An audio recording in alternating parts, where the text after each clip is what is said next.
स्वामी समर्थ. मित्रांनो, तुम्ही कधी विचार केलाय की अक्कलकोटच्या स्वामी समर्थांच्या कपाळावर नेहमी पिवळसर अष्टगंध का असतो? आपण देवीला किंवा इतर देवतांना कुंकू लावतो, मग स्वामींना कुंकू का चालत नाही? काय आहे या मागील आध्यात्मिक रहस्य आणि अष्टगंधचा आपल्या शरीरावर होणारा परिणाम? आजच्या या व्हिडिओमध्ये मी तुम्हाला अशा गोष्ट सांगणार आहे की जे ऐकून तुम्ही थक्क व्हाल. अष्टगंध म्हणजे काय ते थोडक्यात आपण समजून घ्या. सर्वात आधी अष्टगंध कशापासून बनते? चंदर, केशर, भीमसेन कापूर, कस्तुरी अशा पवित्र 8 गोष्टी एकत्र करून अष्टगंध हा तयार होतो. हे सर्व पदार्थ नैसर्गिकरित्या थंड प्रवृत्तीचे आहे. स्वामी समर्थ हे साक्षात दत्तात्रयाचे अवतार आहेत, म्हणजेच ते परब्रह्म आहे. परब्रह्मच्या ठिकाणी शांतता आणि थंडावा असावाच लागतो, जो अष्टगंधातून मिळतो. कुंकू का नाही? शास्त्रीय कारण पहा. कुंकू हे शक्तीचे प्रतीक आहे, जे सहसा देवीचे उपासनेत वापरलेले जाते. कुंकवामध्ये हळद आणि चुना असतो, ज्यामुळे त्यात उष्णता म्हणजेच हीट असते. स्वामी हे वैराग्याचे आणि ज्ञानाचे मूर्तिमंत रूप आहेत.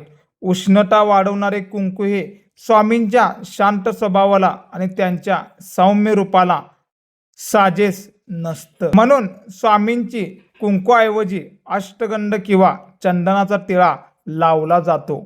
आज्ञाचक्रावर होणारा परिणाम पाहू.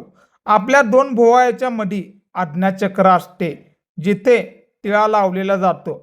स्वामींना अष्टगंध लावल्यामुळे तिथली नस शांत होत राहते आणि एकाग्रता वाढत असते. अष्टगंधाचा सुवासा मनाला प्रसन्न करते आणि भक्ताला स्वामींच्या सानिध्यात असल्याचा भास होतो.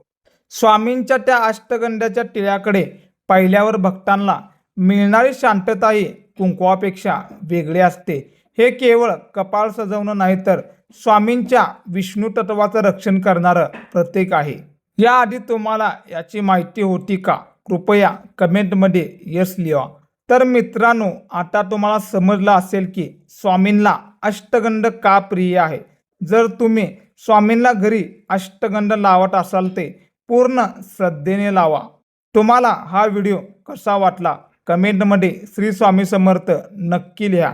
चॅनेलवर नवीन असाल तर आत्ताच पॅटर्न वेगळा या सबस्क्राईब करा, कारण उद्या अशाच अनेक युनिक विषयावर आपण व्हिडिओ घेत आहे. पुन्हा भेटूया उद्याच्या नवीन व्हिडिओमध्ये. तोपर्यंत श्री स्वामी समर्थ लिहायला विसरू नका.